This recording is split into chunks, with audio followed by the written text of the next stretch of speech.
For years, a single idea has dominated the way we look at our feline companions. You've seen the memes, read the articles, and probably even joked about it yourself. The theory that to your cat, you are nothing more than a giant, clumsy, hairless, and remarkably stupid cat. This idea, largely popularized by anthrozoologist Dr. John Bradshaw, suggests that because cats haven't undergone the same radical behavioral changes as dogs during domestication, they simply treat us like they would any other member of their own species. It's a charming thought, isn't it? It paints a picture of a household where we are all just part of one big, slightly confused pride. But here's the problem. It's almost certainly wrong. Science is beginning to reveal that your cat is far more perceptive than we give them credit for. They don't think you're a cat. They know you're something else entirely, and the evidence is hidden in plain sight, from the way they talk to you to the way they touch you. If you've ever wondered why your cat treats you differently than the cat next door, or why they seem to have a special, human-only vocabulary, you're about to find out. We are diving deep into the feline psyche to debunk the big cat lie and uncover the true, much more complex relationship you actually have with your pet. To understand why the big cat theory falls apart, we first have to look at the way cats communicate with each other. In the wild, or even in feral colonies, cats are relatively quiet. They use a sophisticated array of scent markings and body language to navigate their social hierarchies. When two cats meet, they have a very specific set of protocols. They might sniff each other's faces, rub against one another to exchange scents, or if they aren't friends, engage in a tense standoff of hisses and posturing. But there is one thing they almost never do with each other once they reach adulthood. They don't meow. The meow is a behavior almost exclusively reserved for the mother-kitten relationship. Kittens meow to get their mother's attention, to signal hunger or to ask for warmth. Once they grow up, that vocalization largely disappears from their feline-to-feline interactions. Yet your adult cat meows at you constantly. Why? Because they've realized that you are remarkably bad at reading their scent cues or noticing the subtle flick of their ears. They have hacked their own developmental biology to create a secret language just for us. This isn't how you treat a peer. This is how you treat a provider, a protector, or perhaps most accurately, a surrogate parent. If your cat truly thought you were just another cat, they would treat you with the same silent, scent-based logic they use with their own kind. The fact that they vocally talk to you is the first major clue that they recognize you as a different entity altogether. But it's not just the meowing. Think about the way your cat greets you when you come home. The tail-up position is a classic sign of a friendly, confident cat. In the feline world, this is an invitation for another cat to come and sniff their rear end to exchange chemical information. It's the ultimate feline handshake. When your cat approaches you with that vertical tail, they are using a social signal they've adapted for a creature that doesn't share their olfactory superpowers. They aren't expecting you to sniff them, well, usually, but they are using a feline greeting on a non-feline friend. However, researchers have noticed that cats often modify these behaviors when interacting with humans versus other cats. They rub their heads against us, a behavior called bunting, to mark us with their scent. While they do this with other cats too, the intensity and frequency with which they do it to humans suggests they are working overtime to bridge the communication gap. They know we don't smell right. We don't have the same scent glands, we don't produce the same pheromones, and to a cat's incredibly sensitive nose, we must smell like a strange, odorless alien. By rubbing on us, they aren't just saying they like us. They are trying to bring us into their scent profile because they recognize we are outside of it. Now let's talk about the most famous piece of evidence people use to claim cats think we're felines: the gift of a dead mouse or bird on your doorstep. The common wisdom says your cat thinks you're a terrible hunter and is trying to teach you how to survive. It's a nice sentiment, but it doesn't hold up under scrutiny. In a natural feline social structure, a mother cat brings live or dead prey to her kittens to teach them the ropes. If your cat was treating you like a kitten, this would support the big cat theory. But here's the catch. Cats also bring gifts to humans who are clearly the ones providing the food. They see us opening the cans, they see us filling the bowls. They know where the calories are coming from. Modern behaviorists suggest this isn't a teaching moment, but rather a displaced hunting instinct or a social sharing behavior. They aren't trying to teach a stupid cat how to hunt. They are bringing a resource back to a safe core territory shared with a social partner. They recognize the home as a shared space, and you as a permanent fixture of that space. But the teaching element is likely a projection of our own human ego. To believe that your cat thinks you're a cat, you have to ignore the massive biological divide between our two species that cats are acutely aware of. Consider their primary sense, smell. A cat's sense of smell is roughly 14 times stronger than a human's. They possess a specialized organ called the vomeronasal organ, or Jacobson's organ, located in the roof of their mouth. This allows them to taste pheromones in the air. When your cat does that weird open-mouthed grimace after sniffing something, they are processing deep biological data. They can tell the age, sex, health, and even the emotional state of another cat just by a lingering scent. When they sniff you, they aren't getting those same signals. They aren't getting cat data. They are getting human data. They know you don't hunt at night. They know you don't mark your territory with urine. And they know your hormonal cycles are completely different. Their world is defined by chemical signatures, and your signature is distinctly non-feline. They treat you with affection not because they are confused by your identity, but because they have formed a bond that transcends species. This is actually much more impressive than the big cat theory. It means your cat has the cognitive complexity to categorize different types of beings and adjust their behavior accordingly. Another fascinating layer is the concept of Neoteny, or the retention of juvenile traits into adulthood. Domestic cats are essentially perpetual kittens when they are with us.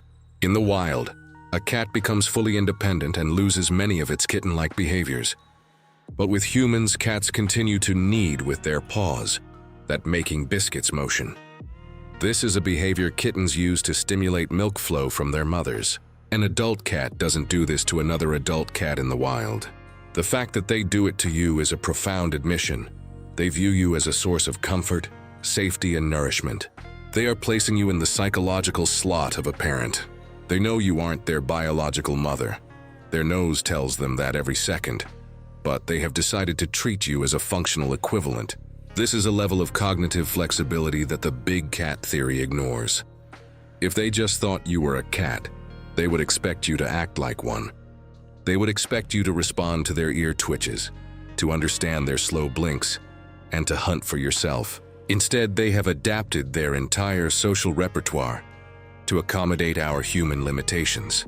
They've learned that we respond to sound, so they meow. They've learned that we provide food, so they demand it with specific vocalizations. They've even learned to mimic the frequency of a human baby's cry in their purrs to trigger our nurturing instincts. That isn't the behavior of a creature that thinks you're the same as them. That's the behavior of an apex predator that has successfully domesticated a much larger, weirder species to do its bidding. There is also the matter of physical interaction. Cats are generally low-touch animals with each other. While they may groom one another, a behavior called allogrooming, it is usually brief and focused on the head and neck. Humans, however, love to pet cats all over their bodies. While some cats find this overstimulating, many have learned to love it. They have adjusted their physical boundaries to enjoy a type of touch that doesn't really exist in the feline-to-feline world. They recognize that our grooming is different, but they accept it because they understand the social bond it represents. This brings us to the core of the relationship, the social contract. Cats are often described as solitary, but they are actually facultatively social, meaning they can live alone or in groups depending on resource availability. When they live with us, they aren't just living near us. They are actively monitoring our emotions and routines. Studies have shown that cats look to their owners for cues when faced with a strange object or situation, a behavior called social referencing. They don't just look at any human. They look at their human. If they thought we were just big cats, they might expect us to take the lead in a hunt, but they wouldn't necessarily look to us for emotional guidance in the same way a child looks to a parent. Let's look at the way cats use their eyes. In the feline world, prolonged eye contact is a threat. It's an aggressive challenge. But with humans, cats have learned that we value eye contact. We look at them because we love them. In response, cats have developed the slow blink, A study from the University of Sussex found that when humans slow blink at cats, the cats are more likely to blink back and approach the human. This is an incredibly rare example of a predator species relaxing its primary defense mechanism, vigilance, to communicate safety to a non-conspecific. They aren't doing this because they think you're a cat who is being weirdly intense. They're doing it because they've learned the human social cue of soft eyes. They are meeting us halfway. They are bridging the evolutionary gap. And what about the purr? While we often think of purring as a sign of pure happiness, it's actually much more complex. Cats purr when they are injured, when they are giving birth, and even when they are dying. The frequency of a cat's purr, between 25 and 150 hertz, has been shown to improve bone density and promote healing. When your cat sits on your chest and purrs, they might be doing more than just expressing contentment. They might be trying to fix you. They recognize when you are stressed or ill, often through changes in your scent and body temperature, and they apply their own biological healing mechanism to you. This level of empathetic response is far beyond the big, stupid cat interpretation. It suggests a high level of emotional intelligence and an awareness of your physical state as a distinct, vulnerable being. The big cat lie is a simplified way for us to explain a creature that remains somewhat mysterious.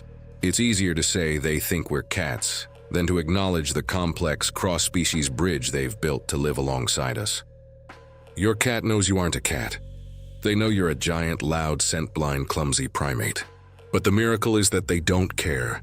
They've chosen to bypass their natural instincts, to rewrite their social code, and to invent a new way of communicating just so they can be part of your life.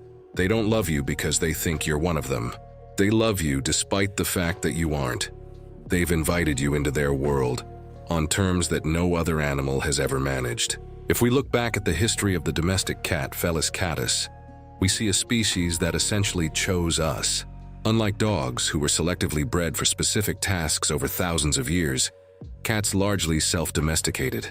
They hung around early human settlements in the Fertile Crescent to hunt the rodents drawn to our grain stores. We didn't choose them. They moved in. And in that transition from wild predator to household companion, they didn't just stay the same. They evolved a unique set of social tools specifically for interacting with the hairless apes, who provided the fire and the food. To say they just think we're big cats is to rob them of the incredible evolutionary journey they've made. It's to ignore the genius of a creature that can live in two worlds at once: the ancient silent world of the predator and the modern vocal world of the human family. Your cat is a master of adaptation. They have mapped out your house, they have memorized your schedule, and they have learned which buttons to push to get exactly what they want. They aren't treating you like a feline because they don't see one in you. They see a companion, a guardian, and a friend. So the next time your cat looks at you and lets out a tiny, high-pitched meow, or starts kneading your lap after a long day, remember, they aren't confused about what you are.